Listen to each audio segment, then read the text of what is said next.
So, this afternoon I spoke to you guys live about how, I guess, Soviet citizens or former Soviet citizens feel about what's happening, and I explained to you guys that basically what we're seeing from the Democrats today is essentially what you know we saw, or what former Soviet citizens saw when they lived in the Soviet Union, which is basically the government telling you to your face that what you're seeing before your eyes is not true, and that you are the things that you're alleging are conspiracy theories, and that you're crazy, and that there is, in this particular case, that there, if they were here today, they would say that there's no fraud. They would do exactly the same things the leftists are doing, Democrats are doing, the mainstream media, different agencies, and stuff like that. And now you may be asking the question, well, how do these people know, like, how do former Soviet citizens know that this is what's happening here in the States is basically the same thing that they experienced? First of all, it's textbook. Like they're seeing it play out before their eyes, and they see the same things here as they saw back there. And the second thing is that, because it's textbook, there actually is a handbook for this. So I want to read to you guys, with that said, tonight, I want to read to you guys something that I came across by what I like to call Hashgacha Pratit, divine providence, because I spoke about this earlier today. And it just so happens that my mother needed to dig out her college diploma from Lvov, Ukraine, which was translated into English. She had it translated and notarized about 5 years ago. She had to dig it out for work and stuff like that. So, and she asked me to scan it. So I started looking at it. I'm like, interesting. So I started looking at it. I was like, let me take a look at my mom's. I never saw my mom's. I know she has a diploma. I never saw it. I took a look, and it actually has all of the classes. I'm not going to read to you guys all the classes because a lot of them are, it's like applied math.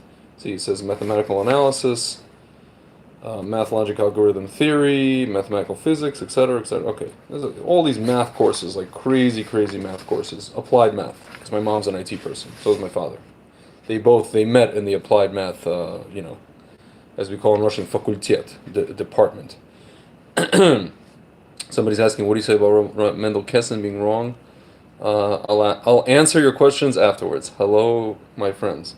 So, I'm going to read to you guys some of the classes that my parents were forced to take, or were required to take, prerequisites, in university. By the way, just so you guys know, these were classes they were required to take as well in high school, basically all throughout the school system. You're talking about elementary school, and then you get into middle school, high school, which is, they were together. So here are some of the classes that my parents took. Not only took, they got A's in, or in their case, a 5. A 5 is an A.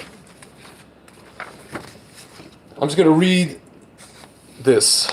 It's a list of these classes. History of the Communist Party of the Soviet Union, specifically of the Soviet Union, the Communist Party, which is just the political apparatus, the party itself, just of the Soviet Union, right?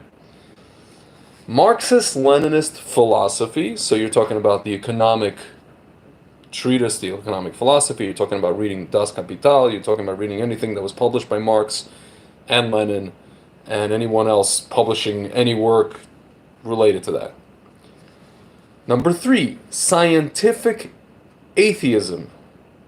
And then it says state examination. I'm assuming there was an exam administered by the state in this topic. What is scientific atheism? It's a naучный atheism. It means the science of atheism, the idea of that,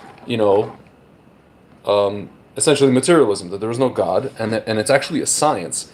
And my mother actually just mentioned to me, she's like, yeah, she's like, a lot of the guys, these professors and these theorists were Jews, ironically enough. All the guys who wrote those books that we learned from in Russian on this topic, scientific atheism, were Jews. And I'm like, that's not surprising, given that some of the most famous atheists were are Jews. You're talking about Christopher Hitchens, what's his name, Sam Harris, stuff like that, people like that. So scientific atheism, interesting.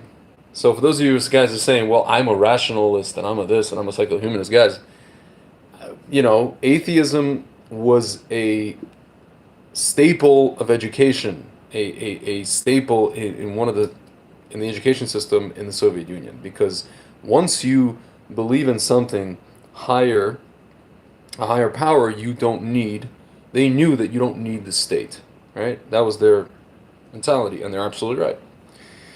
Okay, now you have political economy, which is kind of, yeah, I guess. It's interesting because my sister majored, she went to NYU, a school of business, BPE. It's called BPE, Business Political Economy. Very interesting. Okay, so the rest of these are computer programming, math, numerical techniques. Okay, next page. Now we get into, okay, here we go. Fundamentals of Soviet law. These are the, okay, so my mother got, just so you guys know, History of Communist Party, Soviet Union, an A, 5. Marxist-Leninist philosophy, a 5. Scientific atheism, 5. So my mother is basically a communist. She's qualified to speak on the matter of Marxism, communism, and the science or the theory of atheism, which apparently there is one. So, next we have, so these are, before I read to you the list of these 3 courses, these are pass-fail, so these are not something you get a grade on, you get either pass or a fail. So it's Fundamentals of Soviet Law specifically. Fundamentals of Scientific Atheism, which again is, I guess this was the basic thing of scientific atheism. Oh, so this is the examination, so she got a 5 on the exam. Okay, fine. And then you get Fundamentals of Marxist-Leninist Ethics and Aesthetics. I know what ethics is. I don't know, in Russian it was called Etika Estetika. I don't know what the aesthetics part means with regards to Marxist-Leninism. I guess it's how to be an aesthetic. I don't know. But apparently, guys, based on this wonderful thing, this diploma, my mother is basically a person who, if she wanted to join Antifa today, which she does not, she probably would qualify. And that's really the point, my friends. My friends, the point is, if 90% of us Soviet citizens who have not had their brains removed in this, who live in America, former Soviet citizens who live in America, are telling you that what these guys are doing in terms of the methods and the tactics and the things that are coming out of their mouth. By these guys, I mean the Democrats, leftists, mainstream media, Antifa, BLM, we know, but Democrats, mainstream media, leftists, and even some Republicans, what these guys are doing is the same thing that was done in the Soviet Union. You would do well to listen to them. And if you're saying, well, they're just traumatized and this and that, my friends, I mean, you want to talk about trauma? Take a look around you. Take a look flipping around you. Like, are you kidding me? And like I said before, guys, this afternoon, honestly, ultimately, if you don't listen to us, the people who are going to suffer are you. I mean, when they're done, again, like I always say, and a few people have said this, a few of the blue checkmark intelligentsia on Twitter have said this, who are not totally off the reservation. They said it. You know, when they're done with us, they're coming for you. They're coming for everybody. They're not just gonna stop at, the Trump supporters. They're coming for you, my friends. So, Soviet citizen who took history of the Communist Party, of the Soviet Union, Marxist-Leninist philosophy, scientific atheism, ethics and Marxist-Leninist ethics and aesthetics. My friends, take it from the horse's mouth. You do not want to see where all of this goes. You really don't. And if you don't believe that this is going to go that way, and I'm also talking to Sergey Brin, Mr. Serozha, if you think that what you're doing is any different than what was done in the Soviet Union, ty poc. I'm sorry. У тебя мозгов нет.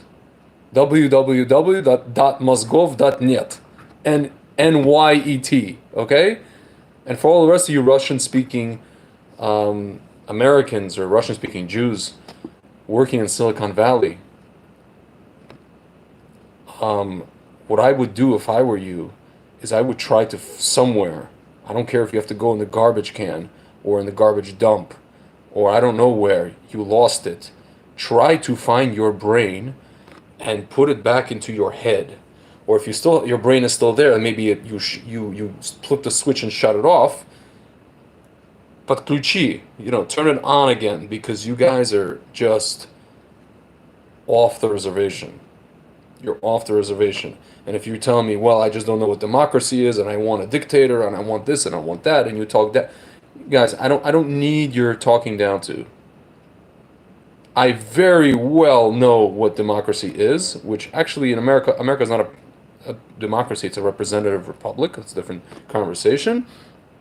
But I don't need your condescension. I really don't. And we see, in Russian, as we say, к чему это всё ведёт? To what is this coming to, and what this came to. Some of this stuff is at your hands, which I don't find terribly surprising, because, some of your, great-grandparents were some of the kulaks, I don't know, the founders of the movement, of the communist movement in the Soviet Union. Okay? By the way, I cannot say the same for myself, because my father's family is from Berdichev, and they were religious Jews. And even my grandfather, who was in the army, kept the holidays in the house in secret. So I know for a fact that I can't say that. But who knows what's up with some of your families, and that stuff goes, it skips some few generations, and here we have Twitter banning everybody, and Google banning of everybody, okay? So, my friends, take it from the horse's mouth. And if you don't want to take it from the horse's mouth, then you're going to get the horse's hoof right in your mouth, and right in your face, and right in your forehead, right here. That is the broken record of history, my friends. All right. It's been real. Laila Tov.